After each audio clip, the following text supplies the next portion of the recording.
हुज़ूर नबी पाक सल्लल्लाहु अलैहि वसल्लम समेत अंबिया अलैहिमुस्सलाम की शान में गुस्ताखियाँ, जो अल्लाह ताला के बारे में इतना कुछ कह गया, हुज़ूर के बारे में क्या कुछ ना कहा होगा, उसको शर्म आएगी हुज़ूर के बारे में कोई बात करने के अंदर।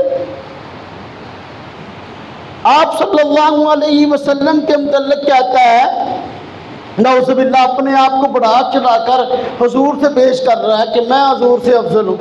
कहते हैं 3000 मोजज़ात हमारे नबी सल्लल्लाहु अलैहि वसल्लम से ज़ुहूर में आए। किताब है उसकी तोहफ़ा गोल लड़विया, ये हज़रत पीर मीर अली शाह गोलडवी रहमतुल्लाह अलैह के ख़िलाफ़ लिखी थी किताब उसने। सफ़ा नंबर इसका 63 है, रूहानी खजान जिल्द नंबर 17 सफ़ा 153। ये रूहानी खजान की इस जिल्द के अंदर किताब मौजूद है। इसमें कहता है 3000 मोजज़ात हमारे नबी सल्लल्लाहु अलैहि वसल्लम से ज़ुहूर में आए।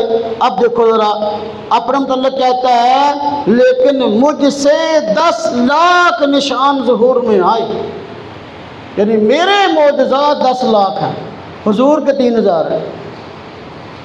ये किताब का नाम बराहीन अहमदिया, हिस्सा पंजम, सफ़ा नंबर 72, रूहानी खजान जिल्द नंबर 21 सफ़ा नंबर 72। हुज़ूर नबी पाक सल्लल्लाहु अलैहि वसल्लम से अपना तकाबल पेश कर रहा है। कहते हैं हुज़ूर से मोजज़ात तो जो ज़ाहिर हुए 3000 हैं, जो मुझसे निशानात ज़ाहिर हुए मोजज़ात ज़ाहिर हुए कितने? 10 लाख।